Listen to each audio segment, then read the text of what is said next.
très contente de te recevoir, Luc, ce soir, et qu'on ait une discussion avec Bernard Gols aussi. Ça fait pas mal de temps qu'on travaille ensemble et j'ai envie un petit peu de resituer dans le temps nos premières rencontres. C'était à Saint-Vincent-de-Paul, dans les années 90, autour de Michel Soulet, Didier David, le groupe Intermaternité de réflexion interdisciplinaire de réflexion sur le diagnostic prénatal, qui a fonctionné 10 ans, de 90 à 2000, et j'ai assuré le secrétariat de ce groupe avec grand plaisir. Et je pense que lors de ce groupe, il y a eu des tas de rencontres qui se sont faites, des tas d'échanges, des tas de liens, que ça a modifié les pratiques de chacun de nous. Nous, c'est à la fois des somaticiens et des psychistes, comme on dit, des gynécologues, des sages-femmes, des psychologues, des psychiatres, des... Bon, on coupera. Et cet apport des uns par les autres a été tout à fait fécond pour chacun de nous. Je pense que nos trajectoires professionnelles en ont été modifiées. Et je suis très heureuse que ce soir, tu nous parles de ce consentement mutuellement éclairé, qui est un concept, je trouve, tout à fait intéressant. Et ce groupe, à mon avis, déjà, on s'est éclairé mutuellement dans ce groupe de diagnostic prénatal. Et je pense que c'était peut-être le début d'une réflexion commune. Voilà, je te passe la parole. Alors c'était effectivement une aventure, cette réunion de Saint-Vincent-de-Paul qui a duré 10 ans. Moi je me souviens que chaque fois que j'y allais, je me demandais mais pourquoi est-ce qu'on continue comme ça à faire cette démarche qui paraissait un peu laborieuse. On se disait mais quand même c'est dur, tous les sujets qu'on a abordés étaient plus difficiles les uns que les autres. Il s'agissait de la mort fœtale, il s'agissait de la réduction embryonnaire, de tout un tas de catastrophes obstétricales, et on se demandait vraiment pourquoi ces gens-là se réunissaient. Et puis en fait, c'est devenu assez évident avec le fil du temps. Ils venaient parce qu'ils avaient besoin d'en parler. Parce que finalement, sur ces pratiques qui côtoient à la fois la vie magnifique de la naissance et puis la mort et dans tous ces aspects de souffrance du diagnostic prénatal et des fécondations ratées et des avortements et des interruptions de grossesse, il y en avait des choses à se dire et qu'on n'arrivait pas à se dire avec les collègues dans les services. Et donc la grande idée à ce moment-là de cette rencontre, c'était la pluridisciplinarité qui n'était pas du tout à la mode à cette époque-là. Il faut bien penser qu'on remonte là carrément une bonne quinzaine d'années en arrière et que ce n'était pas aussi clair. Maintenant, c'est devenu une évidence parce qu'il y a eu ces précurseurs qui ont tracé le chemin. Et donc, de quoi venaient-ils parler? Ils venaient parler de leur peur et de leur souffrance. Et comme ils n'étaient pas dans un rapport de rivalité les uns avec les autres, puisque chacun était dans une profession différente, ils n'avaient pas trop de comptes à se rendre ou à se surveiller mutuellement, ils pouvaient se laisser, nous pouvions nous laisser aller un peu à dire vraiment ce qui nous faisait marcher et ce qui nous freinait. Et c'est comme ça qu'est née cette réflexion sur l'éthique dans le diagnostic prénatal. Qu'est-ce que ça voulait dire? Quel était le chemin qu'on pouvait se donner à suivre? En confrontant ses préjugés avec ceux des autres et en essayant de dégager un petit peu des lignes de conduite. Et surtout, vérifier que c'était nos interrogations qui étaient le chemin. Alors la question s'est très vite posée de ce que c'était que d'obtenir le consentement de patients quand on se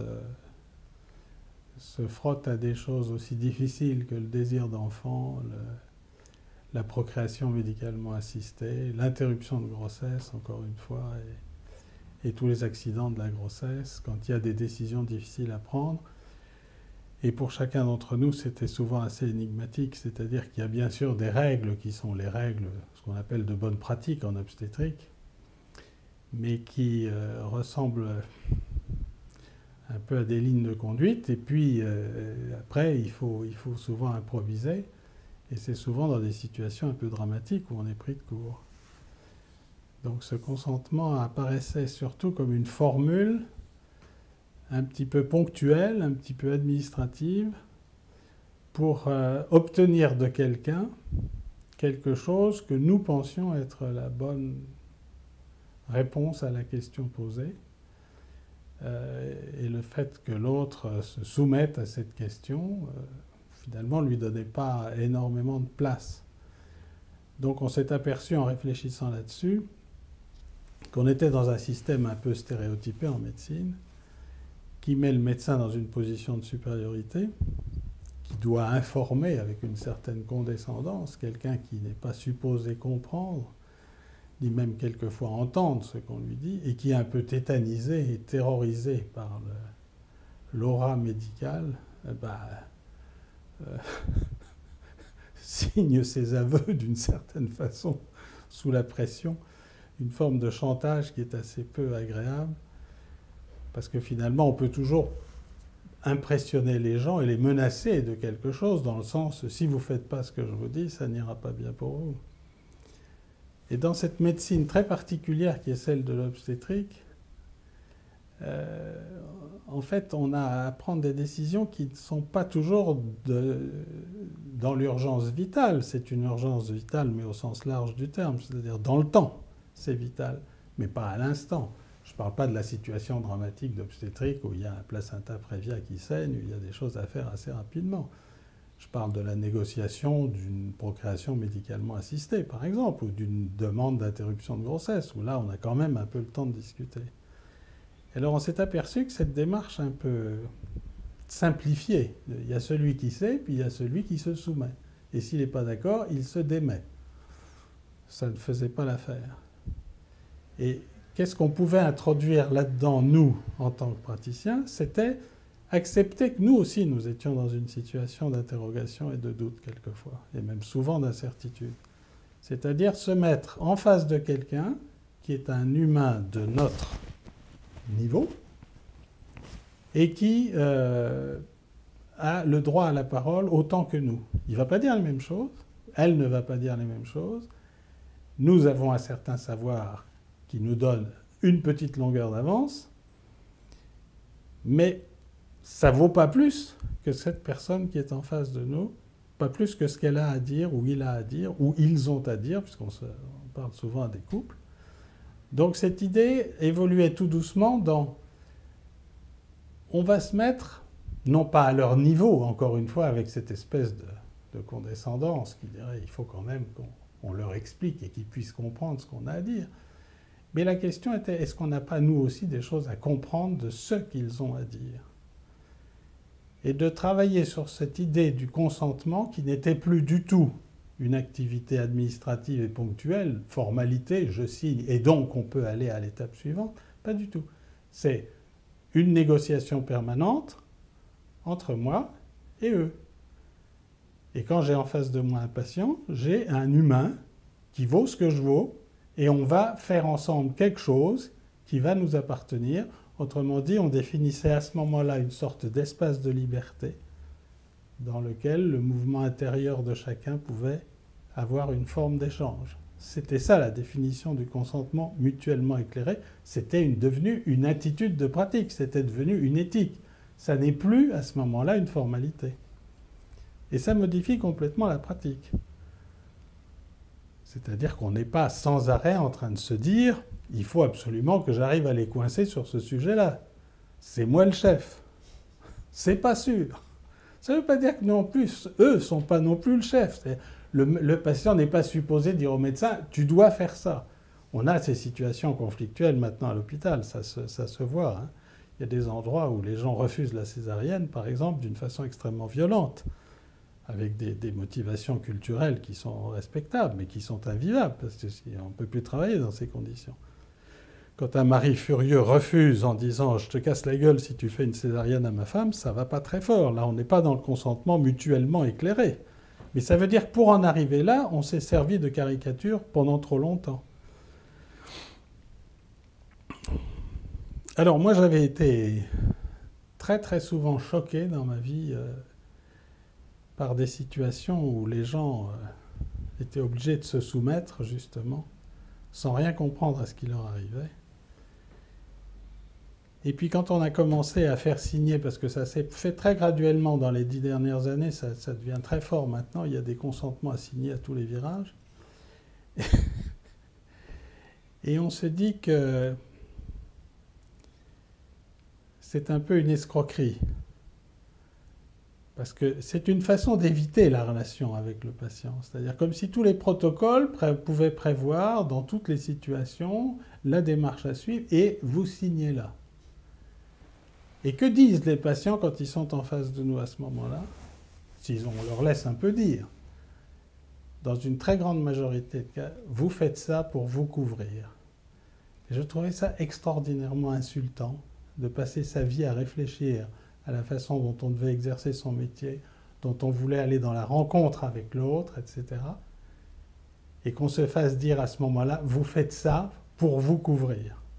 Alors que c'est exactement le contraire que j'essayais de vivre personnellement, c'est-à-dire que cette rencontre faisait que ce consentement éclairé, il était implicite à ce moment-là. Il était mutuel. On avait inversé, enfin pas inversé, on avait rétabli une sorte d'équilibre. Et c'était difficile d'entendre ça. Vous faites ça pour vous couvrir. Si c'est ça qu'ils pensent de nous, eh bien la médecine est très très mal partie là. Enfin, moi, je trouve extrêmement intéressant ce que tu nous racontes et rappelles là, de l'évolution des idées sur ce pan vraiment délicat hein, de la rencontre entre un médecin et ses patients. J'avais peut-être envie d'abord de réagir sur les trois termes du consentement mutuel, éclairé, parce que je trouve qu'ils ne sont pas entièrement simples. D'abord, consentement. Consentement, c'est intéressant comme mot, je trouve, parce que le consentement au mariage, c'est oui. Mais en fait, dans la langue courante, le consentement, c'est quelque chose de plus subtil, qui est bon, je ne dis pas non. Hein, c'est pas un oui franc et massif, le consentement. C'est quelque chose de beaucoup plus complexe, je crois, et délicat. Et il me semble que d'ailleurs, à ta manière, là, tu viens de nous rappeler effectivement qu'il y a quelque chose qui se cherche entre les deux et qui est comment s'ajuster hein, sur une décision à prendre. Alors, ce qui est intéressant aussi dans le consentement, c'est que, étymologiquement parlant, c'est très proche de la sympathie ou de l'empathie, c'est de sentir ensemble, consentir. Hein. Et quelque part, je crois que c'est aussi ça que tu as apporté à la réflexion dans ce chapitre, dans ce domaine. Quelque part, il y a un aspect cognitif, bien entendu, parce qu'il faut tenir compte des avancées scientifiques en médecine fétale, en médecine du développement, mais il y a aussi quelque chose sur le plan de l'émotionnel partagé. Ça va ouvrir sur le terme mutuel. Voilà, donc ce consentement, moi je le sens, en disant tout autant émotionnel ou affectif que cognitif ou intellectuel, stricto sensu. Donc ça, c'est un premier point, peut-être, sur lequel je te demanderai ce que tu en penses. Le deuxième, c'est mutuel. Alors mutuel, c'est formidable, parce que mutuel, ça veut dire dans les deux sens, mais ça ne veut quand même pas dire symétrique. Et ça ouvre sur un domaine qui est très important pour l'échographie, mais qui va au-delà, je crois. On a la question de la symétrie ou de l'asymétrie qui se pose à la fois dans le domaine du développement de l'être humain, dans le développement de la cure et dans la relation, justement, médecin-patient.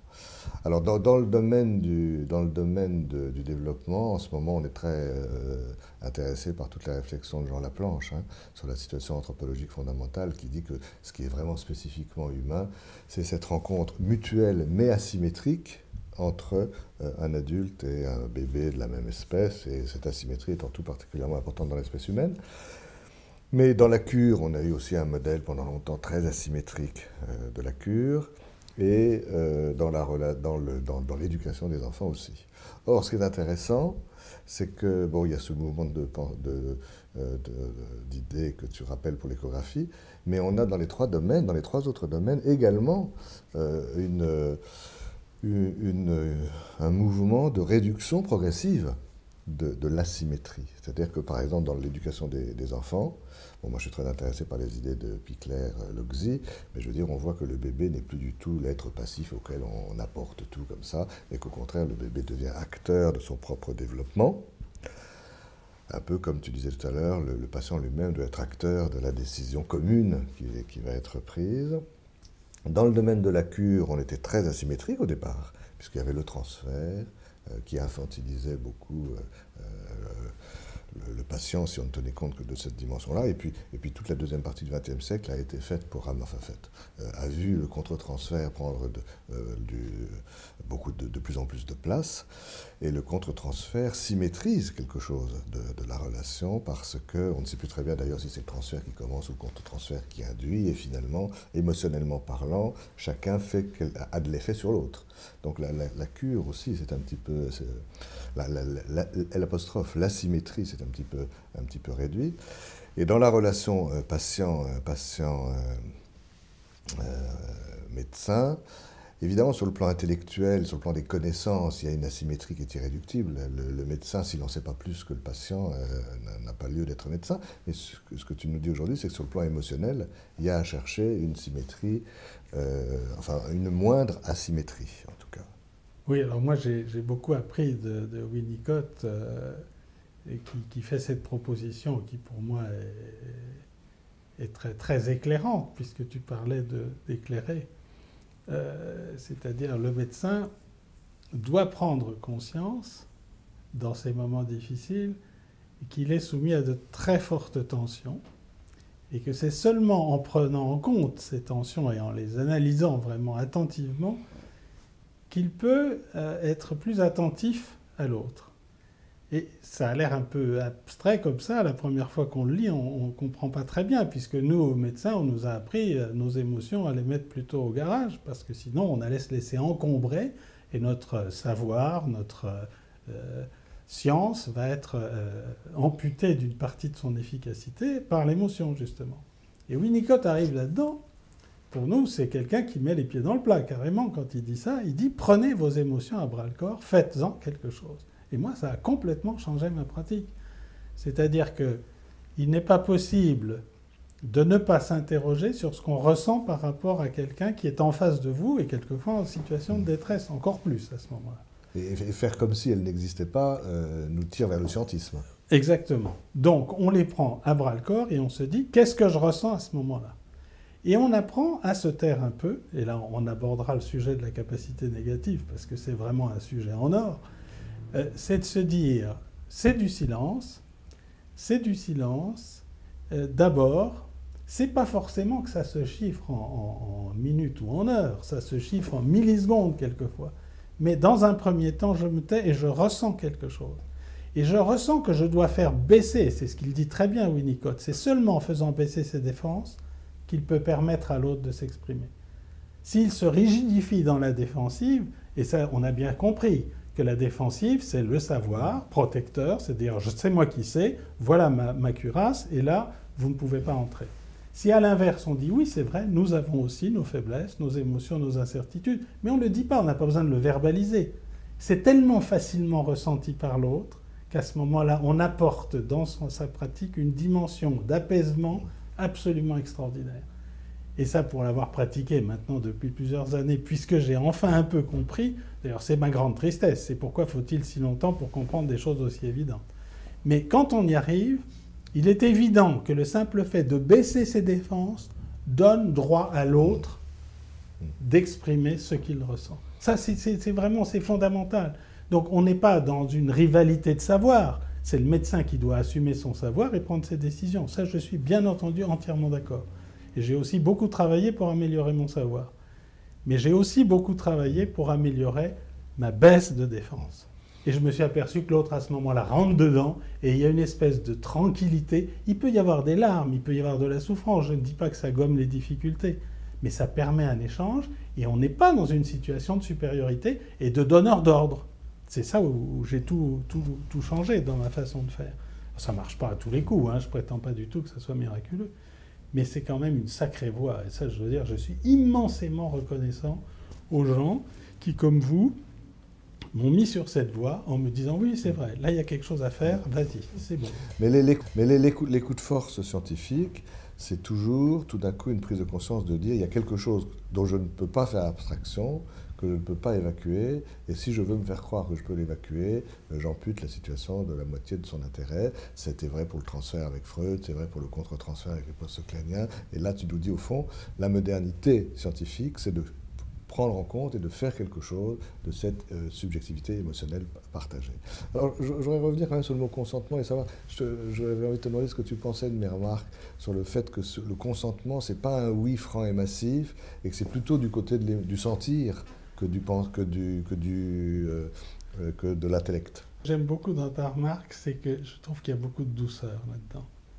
C'est-à-dire, tu parlais du consentement comme quelque chose d'un peu mou finalement. Qui ne dit mot consent, d'une certaine façon. Donc comme si on avait deux muets, face à face, qui se faisaient un sourire un peu gentil, et puis finalement, ils ne sont pas contre, donc ils vont le faire. Disent pas non. Disent pas non. Bon, ça c'est vrai, mais ça veut dire qu'il y a de la douceur. Alors moi, j'ai envie de te renvoyer la phrase de Valérie, parce que c'est finalement, il faut la dire et la redire, celle-là. Soigner, cela peut être fait avec une rigueur dont la douceur est l'enveloppe essentielle. Si tu mets ça comme bannière au-dessus de ton établissement de soins, et que tu dis c'est là qu'on va, c'est bon. Hein. Le dernier terme, c'est éclairer. Parce que éclairer... alors du coup, on comprend très bien que l'éclairage puisse être mutuel et symétrique sur le plan émotionnel. On n'y revient pas, tu viens de le dire très très bien. Sur le plan scientifique, médical, là c'est moins net que l'éclairage soit mutuel. Parce que... Alors je ne sais pas. Parce que, bon, il s'agit, je pense en particulier aux décisions d'interruption de grossesse, où effectivement le bagage scientifique du médecin va apporter des éléments de réflexion au couple, à la mère, au père, au couple, qui vont intégrer à leur processus de décision.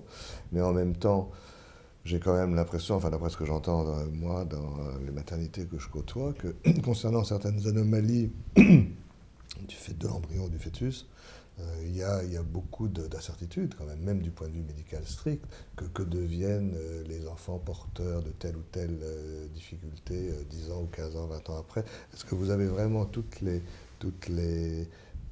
données du problème? Absolument pas. Alors il y a quelque chose qui est un peu à la mode en ce moment, c'est de dire la médecine progresse tellement vite qu'aujourd'hui on est seulement certain que cet enfant a ce déficit. Pour l'instant, on ne sait pas le soigner, mais peut-être que dans 10 ans, dans 15 ans, dans 30 ans, quand il en aura besoin, on saura. C'est un argument qui a son sens, parce que quand on voit les progrès qui ont été réalisés dans les dernières années, on peut se dire que dans certains cas, ça peut donner une réponse. Mais je crois certainement, pour l'expérience que j'en ai, qui forcément ne vaut que ce qu'elle vaut, elle est dans le temps, elle est figée un peu maintenant, mais c'est de se dire, on a fait des progrès, mais on était pratiquement toujours dans une situation d'incertitude. Et quand on fait une annonce d'anomalie en prénatal, on peut dire qu'on ne fait que repousser des points d'interrogation. Exemple, il y a une anomalie chromosomique qui est responsable du déficit que nous observons. La dame pourra dire, d'accord, ça c'est la cause de l'anomalie, mais pourquoi il y a cette anomalie chromosomique ? Et quand on aura trouvé pourquoi il y a l'anomalie chromosomique, on pourra se demander pourquoi c'est tombé sur cet enfant-là, puisque dans cette famille, il n'y avait pas eu ça jusqu'à présent. Donc cette question du pourquoi, je trouve, elle est fondamentale dans le problème de l'annonce. Et c'est ça qui fait mal aux gens. Parce que les gens admettent qu'il y a des imperfections et des accidents de parcours, ça ils le comprennent. Mais la question qu'ils vont poser tout de suite, c'est pourquoi ça me tombe dessus. Alors, ce que tu viens de dire nous tire vers une autre question que je voulais te poser. Parce que Sylvain Missonnier nous dit souvent, finalement, il faut arriver à penser la question du consentement mutuel éclairé, pas seulement dans les situations catastrophiques, mais aussi beaucoup plus à froid dans les grossesses qui se déroulent correctement, enfin, normalement, sans catastrophe. Alors, finalement, avec toutes les incertitudes dont on vient de parler, finalement, est-ce qu'il y aurait une première étape du consentement mutuel éclairé qui serait de dire, avant de commencer, est-ce que vous êtes d'accord pour qu'on ait une démarche de recherche de quelque chose de prénatal? Est-ce qu'il y a des couples qui seraient en mesure de dire je ne veux pas entrer dans cette démarche-là, je ne veux pas d'échographie, elle n'est pas obligatoire d'ailleurs, elle est recommandée, mais pas obligatoire, etc., etc. Il faut bien croire que ça existe, cette façon de penser, puisque dans d'autres cultures, et pas très loin de chez nous, par exemple en Hollande, les gens ne sont pas du tout excités par le diagnostic prénatal. Mais en France, est-ce qu'on fait la place encore à ce type Alors, en France, il y a quelque chose qui est un énorme paradoxe, c'est qu'il y a une loi de 1994 qui définit le diagnostic prénatal comme l'ensemble des moyens permettant de diagnostiquer chez le fœtus ou l'embryon une affection d'une particulière gravité. Cet examen doit être précédé d'un conseil génétique. Or, tu sais pertinemment, nous savons tous, qu'aucune échographie de première intention n'a été précédée d'un conseil génétique. Autrement dit, soit on considère que l'échographie n'est pas du diagnostic prénatal, ce qui est un peu curieux comme façon de penser, hein, soit on est hors la loi quand on l'a fait, puisque le texte de loi est clair. Donc, on sent très bien qu'il y a un malaise énorme, et je pense que ce malaise, il est socioculturel. Ça n'est pas que c'est absurde, mais si les gens ont défini qu'il devait y avoir un conseil génétique avant, ça voudrait dire qu'il faudrait aller voir quelqu'un qui est capable de donner ce conseil génétique pour dire « Monsieur, madame, vous attendez ensemble un enfant, magnifique, on est très content. Est-ce que vous souhaitez ou non entamer une procédure de diagnostic prénatal ?» Et qui se prononce. Tu sais très bien que cette discussion n'a jamais lieu. Les gens qui vont au conseil génétique sont des gens qui ont une maladie héréditaire dans la famille et qui sont bien contents de trouver les services de génétique pour leur expliquer s'il y a un risque de récidive ou pas. Mais les autres, pas du tout. Or, l'échographie, dite de dépistage, est celle qui découvre la majorité des problèmes qui ensuite vont être gérés comme du diagnostic prénatal. Alors est-ce que c'est pour ça que tu as développé l'idée que les échographies devraient être plutôt, et dans la plupart des cas, un moment de rencontre entre les parents et le futur bébé plutôt qu'un acte de diagnostic prénatal au sens strict? Qu'il faut considérer que chaque échographie comporte les mêmes pièges, les mêmes risques, les mêmes interrogations que si on était confronté, puisqu'on pourrait l'être, et à un autre moment. On peut très bien avoir une première échographie dans la grossesse qui est normale, et puis trouver quelque chose de catastrophique en cours de route. Ça existe aussi. Donc, en fait, c'est toute la démarche, à la fois dans la tête du médecin et dans la façon de la société de gérer ce problème-là, qui pourrait évoluer dans l'idée d'un consentement, mais qui doit être réfléchi naturellement pratiquement déjà dès les classes de 3e. C'est-à-dire que ça doit être porté sur la place publique, ce débat. Ce qui nous a fait sortir de cette espèce d'ambiguïté, de non-dit, eh ben, ce sont les grands procès judiciaires. C'est ça qui a fait l'affaire. Et finalement, c'est un bénéfice. Parce que là, aujourd'hui, quand on fait de l'écho, la plupart des gens savent qu'on fait du diagnostic prénatal. Mais on est toujours un peu en porte-à-faux, puisque ce n'est pas vraiment un problème réglé. Mais par rapport à la pratique du médecin, je pense que ce qui a changé, si on parle de consentement mutuellement éclairé, c'est que se mettre dans cet état d'esprit, quand on fait son examen, pour l'échographie la plus banale, où on a envie de dire que des choses gentillesses et de gentillettes et tout ça, très bien. Eh bien, on sera dans le même devoir de réserve, de prudence, de respect, d'attention et de capacité négative, c'est-à-dire de ne pas préjuger sans arrêt « tiens, je vais lui dire ça, ça va lui faire plaisir » ou « tiens, je vais lui dire ça, ça va lui faire peur ». Non, pas du tout. Une attitude beaucoup plus neutre, beaucoup plus délicate. Et je pense que vraiment cette idée de douceur, que Valérie, encore une fois, est un point de repère tellement extraordinaire que on ne va pas se priver d'en reparler 100 fois, dit attention, la rigueur, mais la douceur. Eh bien, enveloppez ce que vous faites de douceur et ça ira mieux. Et c'est pour ça que le consentement éclairé, stricto sensu, vous signez là, madame, me paraît dérisoire. C'est vrai, mais on est piégé, hein, tu le sais depuis le début. C'est-à-dire que l'échographie est un examen qui se passe en direct sous le regard des parents. Et que tu as là le télescopage entre deux attentes qui sont fondamentalement différentes, c'est-à-dire que d'un côté, on fait du dépistage d'anomalies fétales, et de l'autre côté, on vient voir bébé et savoir si c'est une fille ou un garçon. C'est pas tout à fait la même démarche. Pour ne parler que de l'échographie, finalement, elle démarre sur un consentement mutuel implicite, plutôt qu'éclairé, je ne sais pas, mais plus implicite qu'explicite. Je crois qu'il y a encore un faux semblant. Moi, je suis presque sûr que...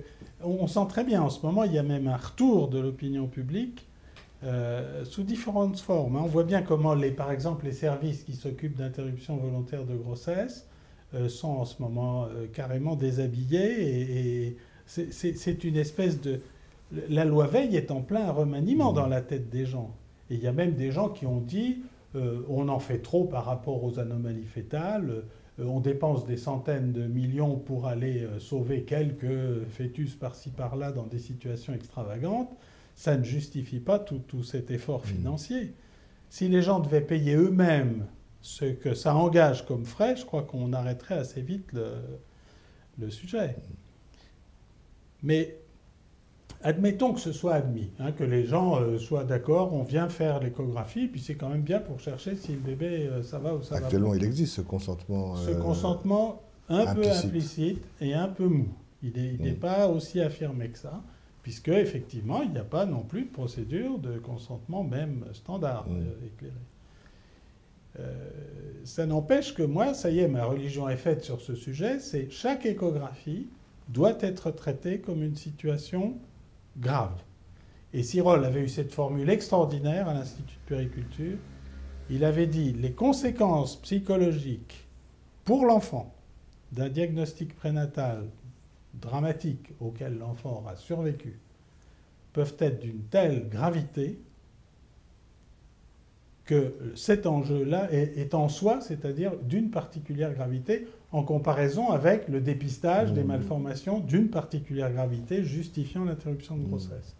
Donc pour mettre un peu sur un plan d'égalité. Et il a cette très très belle observation où une petite fille est suivie pour une grave psychopathie et elle a 8 ans et un jour, elle raconte un de ses rêves ou de ce qu'elle a compris et elle dit « j'étais morte dans le ventre de maman ». Et sa mère avait attrapé une toxoplasmose pendant la grossesse. Et donc, pendant un moment, la mère a dû se dire peut-être on va interrompre, etc. Enfin, on connaît ce parcours très bien. Mais il faut des témoignages de cette force-là pour arriver à faire comprendre aux gens que les mots sont excessivement dangereux pendant l'échographie. Puisqu'ils vont s'accrocher sur une histoire personnelle de gens qu'on ne connaît absolument pas. Et ce qui va terroriser l'un sera considéré comme une banalité par l'autre. Et sans arrêt, on touche à des choses comme ça. Elle est d'une... Je pense qu'il y a un échange, on va le dire avec des mots simples, habituels. Il y a une information d'ordre psycho-affectif, d'une richesse extraordinaire, qui passe entre le médecin et la patiente, en passant par l'appareil, une espèce de circulation comme ça, et si le père est là, bien entendu, ça passe aussi par lui. Et ça se sent, c'est terriblement palpable pendant l'examen. Oui, mais je trouve que tu nous parles très très bien des exigences cliniques et éthiques que tu ressens et auxquelles tu essaies de répondre par la délicatesse, la douceur, le temps d'attente, enfin le bon tempo d'intervention, etc. Parce que tu raisonnes en te disant que chaque échographie, même si elle va finalement être normale, est porteuse de risques, d'impact, d'inscription, etc. Et donc il faut faire comme si c'était une situation de gravité qui nécessiterait un consentement mutuel. Donc tu nous parles très très bien de ta pratique et des exigences et des idéaux que tu te donnes, mais en même temps la question même du consentement mutuel s'estompe un peu. Parce que finalement, on ne leur demande pas aux gens s'ils sont d'accord d'entrer dans cette démarche. Je pense que c'est seulement en considérant que chaque échographie est aussi sérieuse, seulement qu'on se prépare soi-même à l'éventualité d'une situation d'annonce dans la catastrophe. Ça, j'en suis persuadé. Et qu'on ne peut pas improviser. Tu vois, on serait sur un ton guilleret tout le temps, et puis d'un seul coup, le ciel vous tombe sur la tête. Je pense que là, le médecin, il fait son auto-formation. Mais je réponds un peu à ta question, c'est-à-dire qu'à ce moment-là, on est dans le consentement. On le fabrique, le consentement. C'est ça que j'essaye de dire. Je suis sans doute maladroit dans mon expression, mais être dans cette démarche, dans sa tête, quand on fait ce métier, c'est donner à l'autre la possibilité de te dire sans arrêt, oui, vas-y, ça va, je suis. C'est un processus de consentement. Et nous sommes dans le mutuel, c'est-à-dire il y a vraiment un échange. C'est-à-dire il n'y a pas d'apparence de formalité, de vous signer là. C'est ce que j'appelle implicite, mais processus. Voilà, on est dans l'implicite, mais dans l'implicite construit. C'est-à-dire j'ai mis quelque chose à votre disposition qui est mon savoir, ma technologie, mon habitude, mon ancienneté, mon expérience, et vous me dites des choses. Vous me dites là où vous avez peur, vous me dites là où vous avez mal, vous me dites là où vous avez envie. Et moi, je l'entends. Et de ça, nous faisons quelque chose ensemble. Autrement dit, la proposition, c'est premier de cordée. Peut-être juste une petite question pour conclure, Luc, parce que ce travail tout en finesse, qui se passe dans le temps de la relation au moment de l'échographie, on a l'impression, à t'écouter, que ça prend du temps. Et je pense à tous les jeunes obstétriciens, échographistes qui peuvent regarder ce témoignage, qui se disent « mais moi j'ai pas le temps, j'ai une consultation, on m'a rempli, j'ai 5 personnes à voir dans la matinée ou 10, je peux pas prendre ce temps-là ». Alors est-ce que c'est chronophage, ce que tu décris, ou autre question, comment on peut transmettre le travail que tu fais, comment on peut le transmettre aux jeunes, est-ce qu'il faut avoir fait un travail sur soi-même? Enfin voilà, c'est toutes ces questions-là que j'ai envie de te poser, la question du temps, de l'expérience et de la transmission. C'est une très bonne question. Et je pense que la réponse, c'est un peu celle que je viens de donner, c'est-à-dire que c'est seulement, je reprends un peu Winnicott, Winnicott dit, vous prenez à bras-le-corps vos trucs et vous travaillez dessus. Eh bien, tu le fais, mais tu le fais chaque fois que tu fais un examen. C'est-à-dire que c'est une attitude d'esprit permanente, et à ce moment-là, elle est de moins en moins chronophage, puisque tu es déjà dans cet état d'esprit, et les gens le sentent très bien. Moi, je pense qu'il ne faut pas sous-estimer, vous aimez bien ces mots de transfert, contre-transfert, cet échange ou intersubjectif, quoi. Il est d'une richesse palpable, vous le savez, vous êtes des professionnels de ça, mais je peux vous dire que vous avez réussi à nous transmettre cette sensibilité, et que quand on l'a un peu, il n'y a pas besoin non plus de faire 15 ans de psychanalyse, mais quand on a un peu cette attitude, elle s'enrichit quasiment toute seule. Enfin, au bout d'un certain moment, la boule de neige se fait. Quand j'ai commencé à poser cette question aux femmes à qui je faisais des amniosynthèses, à quoi avez-vous rêvé cette nuit? Elles me regardaient avec un air ahuri en disant « mais de quoi parle-t-il » Et puis elles éclataient de rire et elles me disaient « ah oui, franchement, mais ça, j'ose pas vous le dire ». Et c'était chaque fois des histoires plus extraordinaires les unes que les autres. Et on avait ri ensemble alors qu'elles étaient dans une situation de terreur. Par rapport à l'idée, j'aurais peut-être un enfant trisomique ou des choses comme ça. C'est quand même de la médecine, ça, c'est formidable. En tout cas, quand tu parles de la capacité négative, nous, on peut résumer en disant que dans notre travail, c'est la boîte à outils, la clé de 12, quoi. Qu'il y a un temps pour écouter, et se laisser toucher par tout ce qui vient de la situation, puis un temps pour comprendre. Il y a un peu de ça, là aussi. Il y a un temps pour regarder, il y a un temps pour sentir, un temps pour consentir, un temps pour décider. Oui, mais Sylvie a raison quand elle pose sa question. Elle est très bien posée. C'est-à-dire, comment est-ce qu'un petit jeune qui, lui, se dit « mais moi, j'ai déjà, en plus, il faut que j'aille jusqu'à minuit sur les bases de données parce que demain, je dois rendre un texte et puis je ne suis pas sûr que les autres n'ont pas déjà écrit tout ça », comment il fait? Eh bien, je pense qu'il fait avec le temps. C'est-à-dire qu'il va thésauriser au fur et à mesure en ayant pris cette... Chaque fois, il s'alimente par rapport... Moi, j'étais félicité une femme enceinte qui venait d'accoucher de jumeaux. Elle était assise dans son lit, elle avait un bébé dans chaque bras, comme ça, c'était une statue absolument extraordinaire. Elle est fabuleuse, cette femme. Je suis allé la voir, moi j'étais crevé, je sortais de garde. Je la regarde et je lui dis « Madame, vous êtes prodigieuse. Vous avez une sérénité. Mais comment vous arrivez à traverser tout ça ?» Parce qu'elle venait d'accoucher, c'était pas un petit truc. Et je lui ai dit « Merci de me donner ça. » Et je l'ai revue 15 ans plus tard. Et elle m'a dit, vous ne pouvez pas savoir ce que vous m'avez donné quand vous êtes venu me dire ça. Je ne sais pas si tu vois la qualité de cet échange. En tout cas, je trouve ça formidable de terminer la question du consentement par une image du double. Oui.